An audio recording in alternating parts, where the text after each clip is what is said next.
Ordinary till you see the core side of it. And what you're looking for is a story behind the news. We bring it to you from Lagos, the commercial capital of Nigeria. Giving you all sides and political stories round the clock. Every detail from the start line to the final whistle.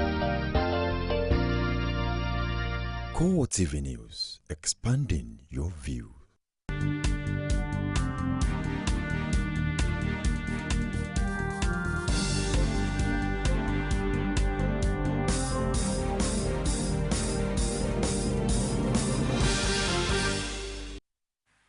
Hello there, this is CoreTV News on the Hour with Nifemi Oguntoye. Reports just reaching us as the federal government and the striking medical doctors have reached an agreement, according to Professor C.O. Yebuchuchuku, the health minister. We'll bring you details shortly. The death of a military officer hit by the popular bus Rapid Transit has left the PAM group of Korodu CTV, the Korodu Pandemonium. Road access in a disarray following the outburst of angry military officials. Over 5 buses belonging to the Lagos state government have been destroyed, causing traffic gridlock along the axis. We'll bring you details in our subsequent bulletins. The embattled governor of Adamawa State, Murtala Nyako, was returned to the state after staying away over 2 weeks. The governor and the House of Assembly have been in a face-off on charges of financial misappropriation. Shortly on arrival, he called for calm and understanding of the people in the face of the current challenges. We are a peace-loving people. We'll find solution. We'll use our kinship. We will use all the traditional institutions, the religious institutions, the political institutions we have in the country, and the political games necessary for us to calm down the tempo. The acting chief judge of the state, Ambrose Mamadi, on Thursday dismissed all charges leveled against the House of Assembly by the governor. The senators now empower the Independent National Electoral Commission, INEC, to determine whether to adopt electronic voting for future elections. This was after senators successfully amended the 2010 Electoral Act. The amendment also provided for tenure of office of secretary and also grants the commission the power to duplicate voters' card. Until now, the Electoral Act was not specific on the tenure of INEC secretary, but federal lawmakers have now introduced a renewable 4-year tenure. The Act also grants the Commission 60 days to process transfer of voters or issue duplicate voters' card. The federal government says it has spent 139 billion naira on changing the face of education in the country. Supervising Minister for Education Nyesom Wike told newsmen in Abuja that no government has done more in the sector than the Jonathan administration. He also read a list of achievements. If you have the program, the projected enrollment would be 1,6,500 of our girls that have access to this kind of school. Now, apart from that, there will be particularly advantages and girls' education. The senators kicked against alleged plans by the Imo State government to introduce ID cards for northerners residing or doing business in the state. This was on the basis of a motion by Deputy Senate Leader The motion was raised by Deputy Senate Senate the policy is capable of creating more He harm contended than that good. plans to Although a few introduce senators ID made a cards case for for northerners restraint, residing in majority Imo are State convinced the was governor would unconstitutional. This policy could only be successful if security agencies are involved in it. And the Commander-in-Chief of the Nigerian Armed Forces is the only person that would direct otherwise. Because once you have a policy in a state, it could only be successful if you use the police, the state security, and the military. And that is the wisdom behind this prayer. As whatever the governor tries to do, if he doesn't have the backing of the law enforcement agencies, it will fizzle out. And in spite of a denial by the state government, many senators were in no mood to tolerate what they say is capable of creating more problems in the country. Mr. President, sir, my submission is this. Whatever action they each want to take should be guided by the provisions of the Constitution and should be guided by the oath they took as oath of office, that they shall defend all Nigerians, not just the citizens of their states. The governor of Imo State has brought a lot of infamy and insult upon the name and the people of Imo State. I want to tell you, on behalf of all Imo people, that we believe in the Constitution, that the constitutional provision of free movement, free association, free worship, and all the personal freedoms. At least one senator preferred to lay the blame on the doorsteps of the federal government. What happened? Who did or did not do his job well enough to make Nigeria better? But Imo State and its policy or contemplated policy is only ancillary, is only consequential to the inaction or improper action and lackadaisical behavior of the PDP administration in Nigeria. But a handful of senators do not believe Governor Okorocha was capable of introducing such a policy. The key word I picked from the earlier speakers is the word investigation. We have not investigated the allegation. We have not bothered to say yes, even in the prayer, we did not state that let a committee go and investigate the veracity of this thing, and we have started condemning and passing judgment. Rogers is called everywhere, the governor of Imo State, as a northerner. So I don't see how he can, well, that's what they said. I don't see how he can, because he was born there, he was raised there, everything is done is there. So I don't see how he could make such a statement. So I think, please, we need to investigate so that we can now come back to now condemn, if we want to condemn this order. At the end of the day, the majority had its way. The Senate unanimously resolved that President Jonathan should prevent the security agencies from aiding the government to implement the policy. Senators also advised Okorocha to reverse the policy in national interest. Legal practitioners in the country have been charged to dispense justice within a reasonable time frame to erase delaying justice in the country. Oluwaseyi Adegoke was at the conference organized by the Lagos State Minister of Justice and the Nigerian Bar Association. Her report is presented from our studios. The conference on judicial reforms was tagged Delay in Justice Administration Beyond the Rules and Law. It is aimed at reducing delay in justice. The Lagos State Governor Babatunde Fashola says legal practitioners must know that they cannot win all cases, but should narrow down disputes. But it's not judgment alone. If the judge is now compelled to give judgment within a particular time frame, I think practitioners also must be constrained to present their cases within a particular time frame. The Lagos State Attorney General and Commissioner for Justice, Adebaye, says there is improvements in the system, but attention should still be focused on other issues not yet addressed. Now, the important thing to note this morning is that while the complaints of delay are often addressed to the courts, we all know that administration of justice is not all about courts alone. Litigants themselves and their lawyers are key players that can speed up or slow down the process of adjudication. Clearly, we will find ways to speed up administration of justice, so that justice is not delayed to a point that is truly justice denied. Because the more ordinary people experience this and find that they cannot get justice, the more the system loses its legitimacy. And as legitimacy is eroded, people find that the only way they can get, in their view, what is justice is by taking the laws into their hands. The judiciary, however, says judicial reforms must be a continuous exercise to erase delay in justice administration. The military authorities have again denied allegations of human rights abuse leveled against soldiers operating in the northeast.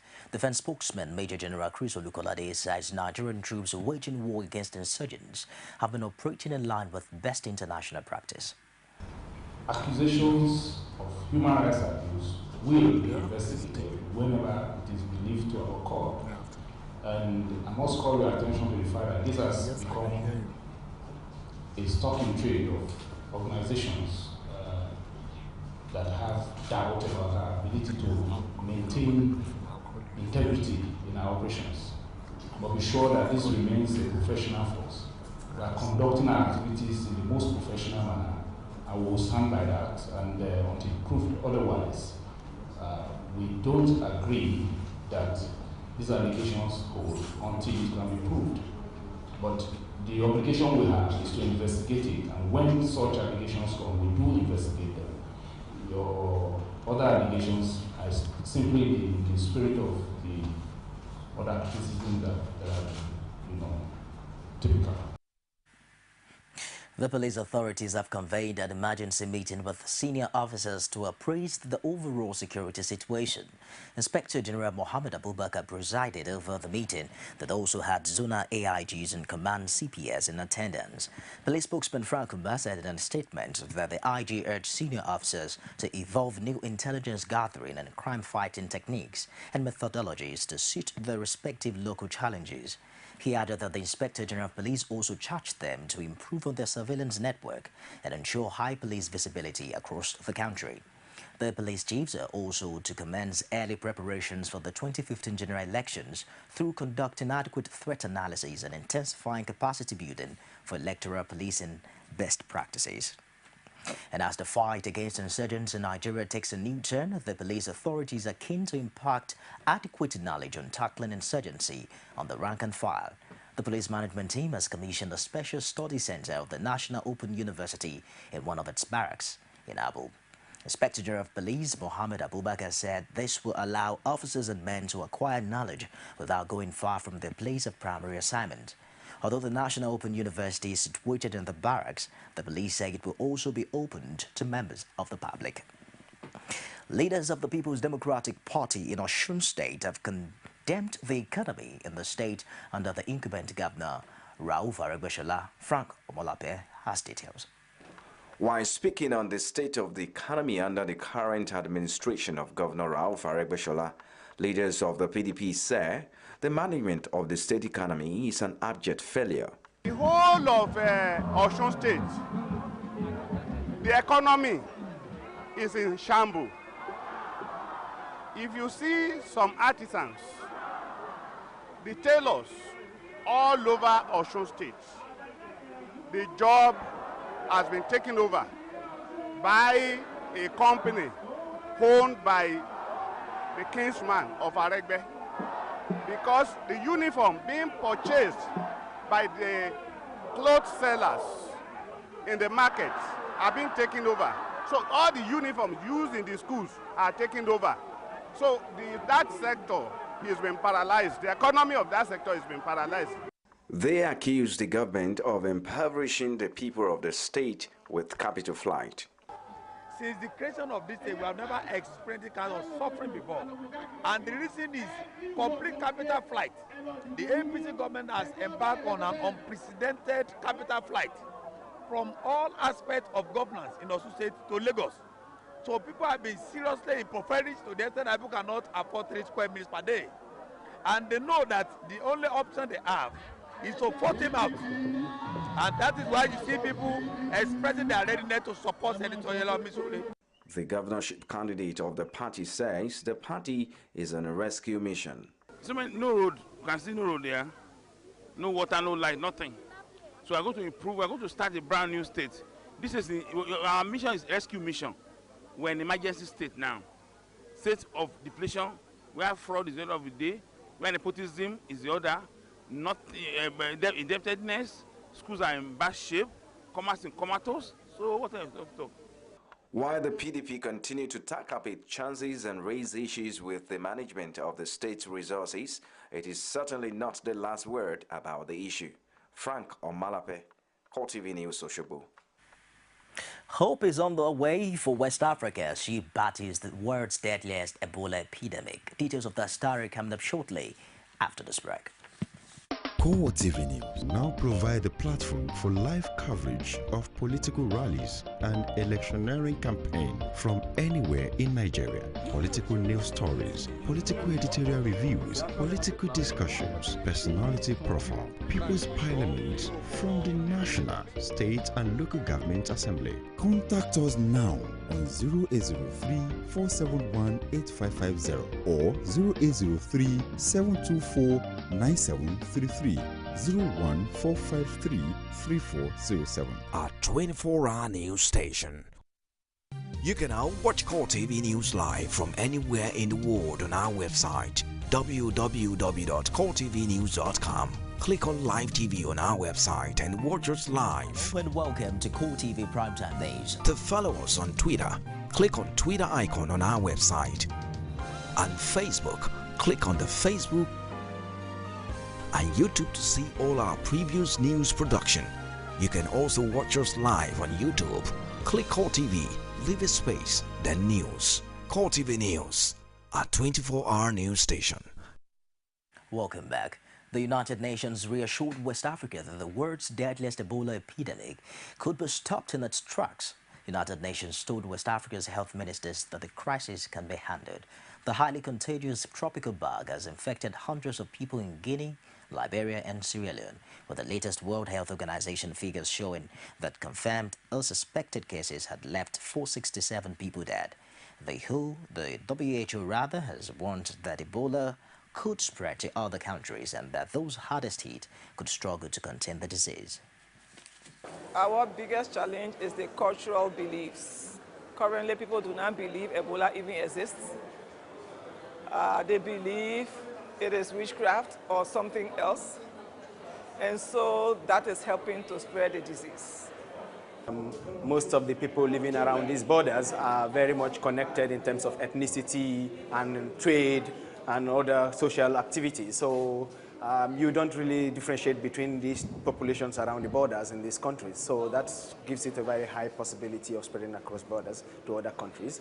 It's very hard to absolutely stop the spread of diseases because people cross borders, people get in cars, people get in airplanes, and this is how these diseases move around.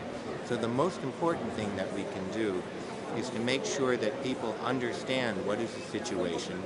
So health workers understand that if they see somebody who is sick, this is a possibility. To make sure that information gets to the right authorities so that the key actions needed to stop it can be put into place. 11 Palestinians were wounded when Israel pounded targets in Gaza as militants kept up a volley of cross-border fire, with rockets hitting two houses in the Israeli south.